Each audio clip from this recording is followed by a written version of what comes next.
Gold, trusted gold buyers. మీరు తాకట్టు పెట్టిన బంగారాన్ని విడిపించి ఈ రోజు ఉన్న మార్కెట్ ధరకు కొనబడను.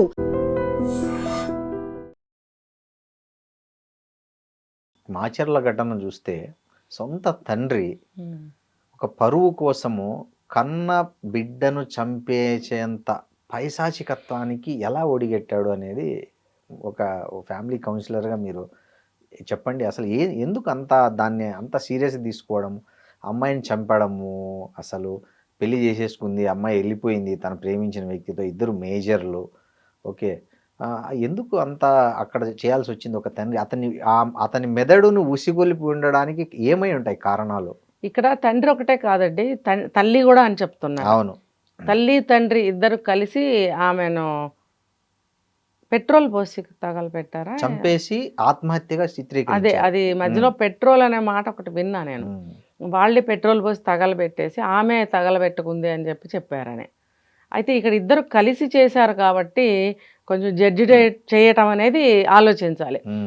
అంటే ఇద్దరు ఒకే, కొంతమంది భార్యాభర్తలు ఒకటంటే ఒకటి అంటుంటారు, కొంతమంది ఇద్దరు ఒకటే, కొంతమంది మూడో వాళ్ళ విషయంలో ఒకటిగానే ఉంటారు, వాళ్ళిద్దరి విషయంలో సపరేట్గా ఆలోచనలు చేస్తారు. అది మనము నిర్ణయించలేము ఏంటి ఎవరు ఎలాంటి వాళ్ళు అనేది. ఇక్కడ చూస్తే పిల్ల విషయంలో ఇద్దరు ఏకాభిప్రాయంలో ఉన్నట్టు. అంటే ఇక్కడ ఏదైనా మేనరకాలు ఉండుంటాయి పెళ్లిళ్ళు చేయటానికి, అమ్మాయికి పెళ్లి చేద్దామని. అదేమన్నా మనకి బంధువుల్లో పరువు పోయిందా? బంధువుకి ఒక అబ్బాయికి ఇచ్చి పెళ్లి చేయడానికి వీళ్ళు డిసైడ్ అయ్యారు. అది అంతలోనే అమ్మాయి పెళ్లి చేసుకొని వెళ్ళిపోయింది ప్రేమించిన వ్యక్తితో. ఇక్కడ ఏమవుతుందంటేనండి, దీంతో పరువు పోయింది అనుకున్నారు వాళ్ళు. అవును, కొంతమంది పేరెంట్స్ ఉంటారు, అందరినీ దగ్గరికి వెళ్ళి చూడలేము, కానీ చూడగలిగితే మాత్రము ఒక 20-30 ఫ్యామిలీస్ని చూస్తే మనకి సరిపోతాయి. ప్రపంచంలో ఎన్ని రకాల తల్లిదండ్రులు ఉన్నారనేది ఇందులోకి వచ్చేస్తారు, దాదాపుగా వస్తారు. కొంతమంది ఎలా ఉంటారంటే పిల్లల విషయంలో చాలా కఠినంగా ఉంటారు. మేము చెప్పిందే చేయాలి, ప్రతి చిన్నదానికి పరువు పోయింది అంటుంటారు, గట్టిగా మాట్లాడితే పరువు పోయింది అంటారు, ఏదైనా పేచీ పెడితే పిల్లలు పరువు పోయింది అంటారు. ఇంకా ఏదైనా సరే తీసుకుంటే A to Z అన్ని పరువు పోయింది అనుకుంటూ ఉంటారు. ఎందుకంటే ప్రత్యక్షంగా నేను చాలా చూశాను, దానివల్ల చెప్తున్నా. బంధువుల్లోనే ఉండరండి, బోల్డ్ అంటారు కదా, ఫ్రెండ్స్లో చూస్తుంటాము. మరి ఎన్నో ఎక్కడో చదివిన కేసులు ఉంటాయి, ఇప్పుడు మన ఇలా జరుగుతున్న కేసులు ఇలా చూసుకుంటే అలాంటి వాళ్ళు కూడా ఉంటారు. ఇక్కడ ఏంటంటే చిన్నప్పటి నుంచి మేమేదో కరెక్ట్గా పెంచాము, చాలా డిసిప్లిన్గా పెంచామని గుడ్డి నమ్మకంలో కొంతమంది ఉంటారు. అది సర్టెన్ ఏజ్ వరకే.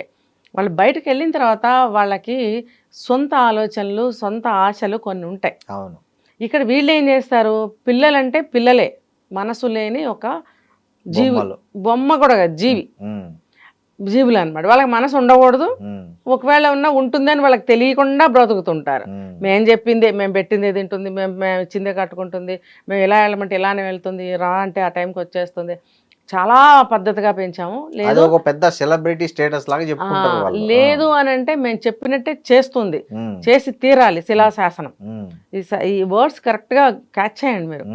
వాళ్ళు చెప్పినవి శిలాశాసనాలు. అడుగు మేము ఇట్లా అంటే అడుగు వేయదు, మేము గీసిన గీత దాటదు. అది అమ్మాయినా అబ్బాయినా ఈ గుండె అసలు పిసికేస్తున్నట్టు ఉంటుంది అనమాట, గిలగిల్లాడిపోతారు వాళ్ళు. బ్రతకాలని అనిపించదు తల్లిదండ్రుల దగ్గర ఉండి కూడా వాళ్ళకి బ్రతకాలనిపించదు. అప్పుడే వాళ్ళు ఈజీగా ట్రాప్ లేక పడిపోతారు, ఎవరి దగ్గర ట్రాప్ లో పడతారు. కొంతమంది ఆత్మహత్యలు చేసుకుంటారు. ఎందుకు అలా తల్లిదండ్రులు కూడా అంత హింసాత్మకంగా అంత స్ట్రిక్ట్ గా పెంచుతూ ఉంటారు. ఎందుకనంటే వాళ్ళకి పరువు అనమాట. ఏం జరిగితే ఏం పరువు, మేము చెప్పింది చేస్తే పిల్ల ఎలాగోలా ఒకడికి ఇచ్చి పెళ్లి చేసేస్తే అమ్మాయి మా పరువు నిలబడిపోతుంది. ఇక్కడ వాళ్ళకి అనుకూలంగా ఇక్కడ జరగలేదు కాబట్టి ఇద్దరు కలిసి మా పరువు తీస్తావా, బంధువుల్లో మా పేరు పోయింది, ఇప్పుడు మేము ఇచ్చిన మాట పోయింది, ఇది మేం చంపామంటే మళ్ళీ ఇంకొక చెడ్డ పేరు కదా, ఆ పిల్ల చచ్చిపోయింది అని చెప్పి చిత్రించడం. ఇంకా ఆ అమ్మాయి వెళ్ళిపోయి పెళ్లి చేసుకుని 2 రోజులు అయితే కూడా ఎక్కడున్నా సరే మా అమ్మాయిని తీసుకురా, నీకు 10 లక్షలు ఇస్తాం ఇచ్చారు. అంతకు ముందు మా పిల్లని ఎక్కడుంది మాకు కనిపెట్టు అని అతనితో గొడవ పడ్డ వాళ్ళే మళ్ళీ అతనితోనే రాజీకి వచ్చి, అంటే వాళ్ళు ఎంత తెలివిగల చూడండి, మూడో కంటికి తెలియకుండా మేనేజ్ చేశారంటే చాలా స్ట్రాంగ్ మైండ్ అని నాకు అర్థం అవుతుంది. దట్టు ఆ సైడ్ కొంచెం కఠినంగానే ఉంటారు మనుషులు, మనస్తత్వాలు. సెంటిమెంట్స్ ఉండవండి వాళ్ళకి, అస్సలు సెంటిమెంట్స్ ఉండవు. అంటే అందరినీ నేను చెప్పను, ఉన్న మ్యాక్సిమం ఆఫ్ ద పీపుల్కి వాళ్ళకి చాలా కఠినంగా ఉంటారు. ఒక మాట మాట్లాడినా ఒకటి ఏదన్నా నిర్ణయం తీసుకున్నా అట్లానే ఉంటుంది అటు సైడ్. సరే ఆ అమ్మాయికి తీసుకొచ్చి మరి చంపేసి ఆత్మహత్య అని చిత్రించటం. అంటే సమాజంలో పరువు పోతుందనే భయము కన్న ప్రేమను కూడా చంపేసే అంత కర్కశత్వానికి దారి తీయడం అనేది ఏ రకమైన మానసిక స్థితి అన్నారు మీరు? మీరు పరువు వేరండి, ఉమ్, ఇక్కడ కర్కసత్వాన్ని మీరు వాడారు కదా, ఉమ్, ఇది ఇందాక నేను చెప్పింది అది. ఉమ్, నా పిల్ల ఇంత పని చేస్తుందా, ఉమ్, నేను నా మాట దాటి ఉమ్, ఇలా చేస్తుందా అన్న కసి, ఆ కసితోనే వీళ్ళు కమిట్ అవుతారు. పరువు సంగతి తర్వాత. అవును. నేను ఎంతో ఆశతోటి ఫలానా వాళ్ళకి మాట ఇచ్చినప్పుడు అక్కడ నా గౌరవం పోయింది. ఉమ్. అక్కడ నేను పెద్ద ఏమంటారు దాన్ని పెద్ద సత్యహరిచంద్రుడిని నేను నా మాట పోయింది అనుకుంటారు. అనుకుంటాడు. ఇంకొకటి ఏంటంటే ఇప్పుడు నా మాటకు అక్కడ అంత విలువ ఉంది కదా, ఉమ్, నేను అంటే ఇక్కడ ఇందాక నేను చెప్పా, మనసు లేని ఒక జీవిలాగా ట్రీట్ చేస్తారు పిల్లల్ని. ఉమ్, ఆ పిల్లని ఒక మాట కనుక్కోవటము, ఇష్టాయిష్టాలకి విలువ ఇవ్వడము. ఇష్టం లేకుండా ఎవరైనా ఏమన్నా పని చేయగలరా? చేయలేదు. ఇష్టం లేకుండా అది కూడా పెళ్లి అసలు చేయలేదు. వాటర్ కూడా తాగలేమే ఇష్టం అవును. లేకుండా. అవును. అలాంటిది జీవితం మొత్తం ఒకళ్ళతో గడపాలి అని అంటే ఆ పాపను కూడా అడగాలి కదా. ఉమ్, అడగాలి. పాత కాలంలో కూడా అన్ని పెద్దోళ్లే సెట్ చేసేసి ఉమ్, ఏమ్మా నీకు ఇష్టమైనా కొసమేరపు ఒక మాట అడుగుతారు. అవును. అప్పుడు ఆ పిల్ల ఏమవుతుంది తెలుసా, ఉమ్, అక్కడి నుంచి ఇక్కడ కుదేలైపోయి అమ్మో తల్లిదండ్రులు నన్ను నీకు ఇష్టమైన అని అడిగారని చెప్పి మీ ఇష్టం మీకు ఏది మంచి అయితే అది చెయ్యండి అని వాళ్ళకే వదిలేస్తారు. ఉరి శిక్ష పడ్డ ఖైదీకి చివరి కోరిక అడిగినట్లు. ఇంకా వేరే దారి లేదు. అవును. ఇంకేంటంటే వాళ్ళు పిల్లని గౌరవించినట్టు పిల్ల వాళ్ళని గౌరవించినట్టు అక్కడ ఉమ్, అలా ఉండేది ఆ రాజకీయం అక్కడ. ఉమ్, ఇప్పుడు ఇలాంటి సందర్భాల్లో చూసుకుంటే అది కూడా లేదు. ఉమ్, అంటే నా మాట జవదాటింది, నేను అక్కడ పెద్ద హీరోలాగా మాటిచ్చి వచ్చాను, ఉమ్, ఇప్పుడు నా పరువు పోయింది, ఇది ఇలాంటి పరువు అనమాట పోయింది. ఉమ్. ఇప్పుడు ఆడపిల్లని హత్య చేసేస్తే అప్పుడు పోలే మొత్తం ఇప్పుడు కుటుంబం పరువే పోయిందిగా. పోయింది. మీ జీవితం అంతా జైల్లో మొత్తం పోయింది. అనుభవించాలి. మొత్తం ప్రపంచానికంతా తెలిస్తే మీరు తెలుసు. ఎట్టంటోళ్ళు హంతకులని ఇవని అవని మీరు ఇచ్చిన మీ ఇది ఇందులో ఏంటంటే ఒక రక్షించాల్సిన పోలీసులే నేరానికి సహకరించడం అనేది ఈ ఈ వ్యవస్థాగతంగా ఈ మానసికంగా అంటే వీళ్ళు కూడా అధికారుల్లో కూడా ఏమైనా వాళ్ళకు కూడా ఏమైనా అవసరమా అని కొంచెం ఇక్కడ ఒక రాజకీయం జరిగిందండి. ఈ తల్లిదండ్రులు అనేవాళ్ళు ముందు అతనితో గొడవ పడ్డారు, మా పిల్లని ఎక్కడుందో వెతికి ఇవ్వండి అని. తర్వాత ముగ్గురు కలిసి కాంప్రమైజ్కి వచ్చారు. ఆ వెంకటరమణ సిఐ అన్న అతను వీళ్ళు. అవును. ఏమనంటే ఇతనికే వచ్చిందా వాళ్ళకే వచ్చిందా ఆలోచన నాకు తెలియదు. సరే నేను తీసుకొస్తాను ఎలాగోలా, మరి నాకేమన్నా అనేమన్నా అడిగాడేమో, లేకపోతే నువ్వు తీసుకొస్తే నీకు ఇస్తామని వీళ్ళన్నా అని ఉండాలి. సో అక్కడ ఏమైందంటే మేము ఆ పిల్లని బతకనేం, లేకపోతే ఏదన్నా చేసుకుంటాం, నీ మీదకి ఏమి రానివ్వం, నీకేం మట్టి అంటదు, నీకు అసలు సంబంధం లేదు, మా పిల్లని తీసుకొచ్చి మాకు ఇచ్చే అంటే అప్పుడు అతనికి తెలిసి ఉండకపోవచ్చు తల్లిదండ్రులు ఇద్దరు కలిసి ఆ పిల్లని చంపుతారు అనే విషయం తెలిసి ఉండకపోవచ్చు. తర్వాత చంపేసిన తర్వాత అతను డబ్బు తీసుకుని ఉన్నాడు కాబట్టి ఆటోమేటిక్గా వీళ్ళకి తెర వెనక సహకరించాల్సిందే. ఇప్పుడు ఎస్పీ గారు వాళ్ళు వీళ్ళు వచ్చి అంతా బయటకు లాగేటప్పటికి మొత్తం అందరూ బయటకు వచ్చారు. ఇంకా ఇద్దరు కానిస్టేబుల్స్ కూడా పట్టుబడ్డారు. అవును, వాళ్ళని కూడా సస్పెండ్ చేశారు. ఈ సిఐని కూడా సస్పెండ్ చేశారు. ఈ సిఐకి కూడా ఒక ఫ్యామిలీ ఉంటుంది, అతనికి ఒక కూతురు ఉంటుంది. అతని కూతురుకు రేపు పొద్దున ఇది ఒక మచ్చ కదా. మీ నాన్న ఒక పాపపు సొమ్ము తీసుకున్నాడు, మీ నాన్న ఒక అమ్మాయి జీవితాన్ని తీసుకున్నాడు. అసలు అతనికి ఇంకా సమాజంలో విలువ ఉంటుందా? అసలు ఉండదు. అతను తలెత్తుకొని తిరుగుతాడా చెప్పండి? ఇతను వచ్చి ఇలా చేయటం వల్ల ఎవరికి తెలియదులే అనుకున్నాడు, మా ముగ్గురు మధ్యనే ఉంటుందిలే అనుకున్నాడు. కానీ వాళ్ళు తీసుకెళ్లి చంపేస్తారు అనేది ఇతనికి తెలియకపోవచ్చు. అవునండి, ఇద్దరు మేజర్లుగా ఉన్న వాళ్ళు అమ్మాయి బతిమలాడిందంట, నాకు వద్దు వద్దు వద్దు తీసుకుపోవద్దు అంటే అమ్మాయిని బలవంతంగా తీసుకెళ్ళాడు. ఇక్కడ వ్యవస్థలో కూడా పతనమైన విలువల్ని మనం గుర్తించాలి. అవును, ఇక్కడ వాడు ఏం చెప్తాడంటే ఒకవేళ అడిగితే తల్లిదండ్రులు బాధ మేము చూడలేక 2 రోజులు అయింది పెళ్ళయి, వాళ్ళు ఇన్ని సంవత్సరాలు కని పెంచి పెద్ద చేసిన తల్లిదండ్రులకి విలువ ఇవ్వాలి కదా, వాళ్ళ బాధ చూడలేక నేను అమ్మాయిని తీసుకెళ్లాల్సి వచ్చిందని చెప్తాడు అక్కడ. అవును, తీసుకొచ్చినప్పుడు ప్రొటెక్షన్ ఇవ్వాల్సింది కూడా పోలీసులే కదా. ప్రొటెక్షన్ అంటే ఇక్కడ వీళ్ళ ముగ్గురు మధ్యన ఒకటి నడిచింది. అవును, మా పిల్లని మాకు తీసుకొస్తే డబ్బు ఇస్తాం. ఇప్పుడు అతనికి కూడా ఆర్థిక పరిస్థితుల కోసం ఈ డబ్బు కావాలి.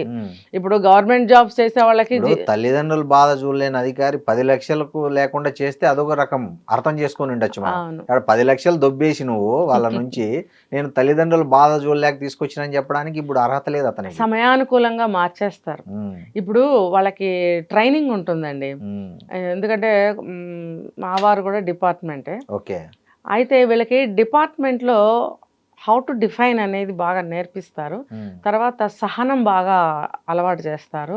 తర్వాత ఎదుట క్రిమినల్ నుంచి నిజం ఎలా రాబట్టాలో నేర్పిస్తారు. ఇవన్నీ వాళ్ళకి వెన్నతో పెట్టిన విద్యలాగా అయిపోతాయి వాళ్ళ సర్వీస్ అయ్యే కొద్దీ. దాంతో వాళ్ళకి ఒక రకమైన కాన్ఫిడెన్స్ ఉంటుంది. ఎవరి దగ్గర ఎలా మాట్లాడి వాళ్ళని పట్టుకోవచ్చు, నిజం ఎలా రాబట్టచ్చు, ఇలాంటివన్నీ వాళ్ళకి బాగా ఎక్స్పీరియన్స్ అన్నమాట. ఇక్కడ కూడా తర్వాత డబ్బు తీసేసుకున్నాడు, ఎవరన్నా ఇంటర్వ్యూ చేస్తే తనకి రెడీమేడ్ సమాధానాలు ఉంటాయి. ఇప్పుడు అక్కడ చెప్పేది అక్కడ చెప్తాడు, ఇక్కడ చెప్పేది ఇక్కడ చెప్తాడు. ఇప్పుడు అరెస్ట్ అయ్యాడు, అరెస్ట్ అయిన తర్వాత కూడా సమాధానాలు రెడీగా పెట్టుకుంటాడు. ఎందుకంటే అతనికి ఎక్స్పీరియన్స్, డైలాగ్స్ ఉంటాయి ఇక్కడ రెడీగా ఉంటాయి. ఎన్నో కేసులు చూసుంటారు కదా, అవి రిపీటెడ్గా ఆ జవాబులను వాడుతూ ఉంటారు. అదే డిపార్ట్మెంట్లో ఉన్న వాళ్ళ దగ్గర చెల్లదు. అది మర్చిపోయినట్టు మనలాంటి వాళ్ళని నమ్ముతాం. అక్కడ ఇలాంటి అధికారులు ఉంటే ఇంకా నేరస్తులు ఏం భయపడతారు చెప్పండి. ఇక్కడ ఇది పాయింట్. అందుకనే కదా ఇప్పుడు అతన్ని అరెస్ట్ చేశారు, ఉద్యోగం సస్పెండ్ చేశారు. సస్పెండ్ చేసి తర్వాత ఏం చేస్తారంటే ఎంక్వైరీ పెడతారు. ఎంక్వైరీ పెట్టి వాళ్ళ డిపార్ట్మెంట్ వాళ్ళు సేవ్ చేసుకుంటారు. ఆల్మోస్ట్ లేదా ఎవరో ఎమ్మెల్యేలను వాళ్ళని పట్టుకుంటారు, రికమెండేషన్ అక్కర్లేదండి, అక్కర్లేదు. ఎమ్మెల్యేలు రాజకీయాల దాకా వాళ్ళ డిపార్ట్మెంట్ సపరేట్, వాళ్ళల్లో వాళ్ళే సపోర్ట్ చేసుకోవాలి. మీరు అన్నారు పిల్లలు ఉంటారు, అది వాళ్ళ కుటుంబాన్ని ఎందుకు మళ్ళీ పాడు చేయటము. ఆ నేరంతో సంబంధం లేదు అని తెలుసుకున్నట్టయితే కనుక కొంత ఏదో జరిమానానో లైట్ 3-4 months సస్పెన్షన్ కంటిన్యూ చేయటము, ఒక 6 months వరకు. ఆఫ్టర్ దట్ ఈ హత్యతో అతనికి సంబంధం లేదు, కేవలం డబ్బు తీసుకున్నాడు మాత్రమే, అతనికి ఏమాత్రం తెలియదు అవన్నీ. ఇలా వాళ్ళ డిపార్ట్మెంట్ లో ఒక ఎంప్లాయీని సేవ్ చేయాలి కాబట్టి అక్కడ అన్ని అలా ప్లస్ చేసుకుంటారు. ఇలాంటి పాయింట్లన్నిటిని చేసుకుని ఆ సస్పెన్షన్ అనేది రివోక్ చేసే ఛాన్సెస్ కూడా ఉంటాయి. కానీ నువ్వు ఎలా అయినా సరే డబ్బు ఎందుకు తీసుకున్నావు, అది అక్కడ ఫస్ట్ నెంబర్ 1 తప్పుగా అనిపిస్తుంది. విత్ ప్రూఫ్ పట్టుకున్నారు. నువ్వు కేవలం సస్పెండ్ చేసి తర్వాత మళ్ళీ నువ్వు రివోక్ చేసి డ్యూటీలో జాయిన్ చేశావు అంటే మీరు అన్నది కరెక్ట్. రక్షించే వాళ్లే భక్షించారు అని రాసేస్తాం. న్యూస్ పేపర్ లో టైటిల్ వచ్చేస్తుంది, రావాలంతే. అతని పోస్టింగ్ వస్తే అదే రాస్తారు మీడియా. ఇక్కడ అతను ఏమీ తెలీదు, 10 లక్షలు మాత్రమే తీసుకున్నాడు. అయినా కూడా ఆ తెలిసి తెలియకుండా చేసిన ఆ తప్పుకి ఇక్కడ ఒక అమ్మాయి చనిపోయింది కాబట్టి అతనికి డిస్మిస్ ఆర్డర్స్ ఇమ్మీడియట్ గా ఇవ్వాలి. ఇప్పుడు అమ్మాయి చనిపోయింది, ఈ అమ్మాయి ఫ్యామిలీ జైలు పాలైంది, అక్కడ పెళ్లి చేసుకున్న అబ్బాయి ఫ్యామిలీ ఆందోళన, భవిష్యత్తు అబ్బాయి లేడు, కనిపించలేదంట. ఇందులో భాగమైన అది కూడా మేబీ ఆ అబ్బాయికి అసలు ఏ పాపం తెలియదు. అసలు అతను ఉన్నాడా లేదా అతన్ని కూడా ఏమైనా చేశారనేది ఇప్పటి వరకు తెలియదు. అసలు ఆచూకీ లేదు. ఆ అబ్బాయిని ఎక్కడన్నా దాచి పెట్టారు అని అంటే అక్కడ కూడా ఈ సిఐ హ్యాండ్ ఉండే ఉంటుంది ఖచ్చితంగా. కాబట్టి ఎంక్వైరీ చేసి తేల్చాలి, ఇతనికి డిస్మిస్ చెయ్యాలి. ఓన్లీ సస్పెన్షన్ అంతే, సర్వీస్ రిమూవ్ చేసేయాలి. బెనిఫిట్స్ కూడా ఏమి ఇవ్వకూడదు, రావు ఆటోమేటిక్ గా రావు, బెనిఫిట్స్ రావు. ఆ కానిస్టేబుల్స్ కూడా వాళ్ళు కూడా ఇలా ఆలోచి పడ్డారు కాబట్టి ఇందులో వాళ్ళకు కూడా సేమ్. ఎందుకు అంటే ఒక నిండు ప్రాణం, ఒక జంటను విడదీశారు, ఒక నిండు ప్రాణం పోయింది కాబట్టి వీళ్ళందరికీ కూడా డిస్మిస్ ఆర్డర్స్ ఇవ్వాలి.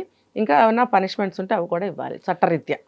డిపార్ట్మెంట్ తరఫు నుంచి డిస్మిస్, చట్టరీత్యా వాళ్ళకి కఠినమైన శిక్షలు ఉండాలి. ఈ తల్లిదండ్రులకి సరే. థ్యాంక్ యూ అండి రజనీ గారు, చాలా మంచి విషయాలు చెప్పారు.